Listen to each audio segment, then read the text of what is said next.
You know, for the longest time, Chuck Todd seemed to have had a problem when he brought Republican senators on or other Trump sycophants on to really get busy and take care of really querying them appropriately. Well, you know, he has changed over the last several months, actually several years, and very often now, because I think they understand the existential nature of what's really going on in our society today, they're really putting the pressure on those who continue to support the sycophants. I want you to listen to this, and then we'll go ahead and take it on the other side, because it is quite prescient. I'm sorry, it comes across as almost a bit unpatriotic to ask literally the enemy of the free world right now for propaganda for a political opponent. I mean, it just seemed like a horrendous thing to do by the former president, no? Chuck, here's the reality. If Hunter Biden's name was Donald Trump Jr., Eric Trump, you guys would be treating the war in Ukraine like it was a Boy Scout enough camp of this. gone bad. That is Senator, that is the laziest attack. This is not about the media. Honest. It doesn't matter about the media. Is it the right thing to do for the former president of the United States to ask an enemy of the free world to do this?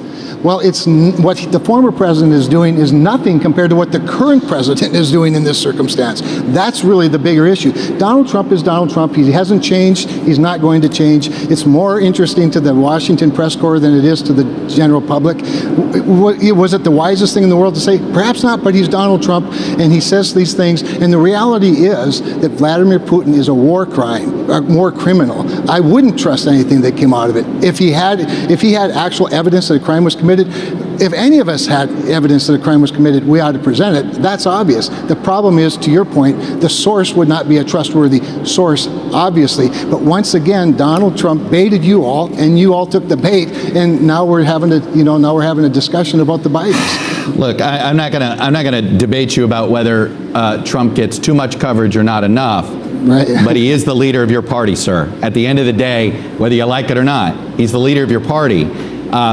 Are you comfortable with the leader of your party playing footsie with Vladimir Putin? Well, here's what I know. Playing footsie with Vladimir Putin, the evidence that has come out of the recent investigation shows that there's evidence that Democrats fed information into the White House to plant false evidence that he colluded with the president. Does that make You're what never Donald interested Trump in those do? things. How does that make what Donald Trump is doing somehow better?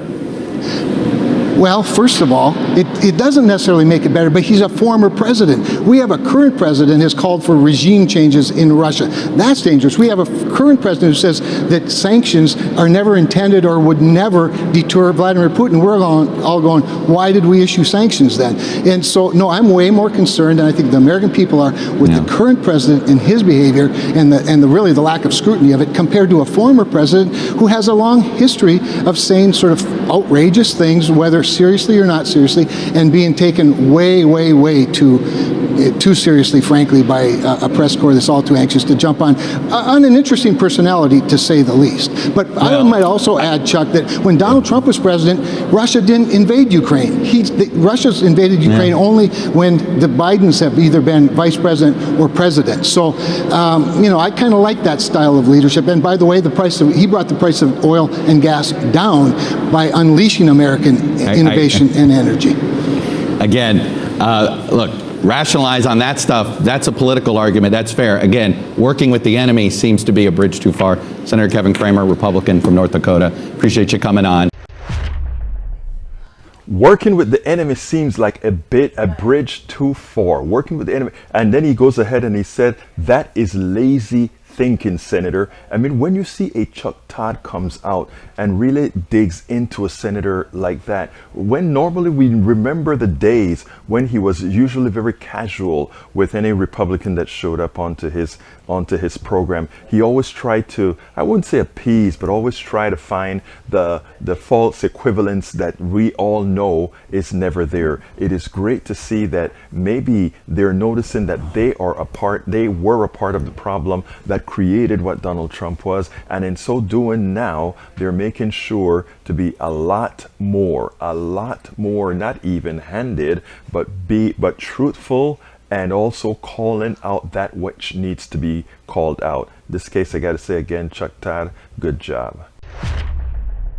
We spend a lot of time deconstructing the news, trying to parse it into a form that everybody can understand. We try to find those little nitpicks where it flies above the fray, etc.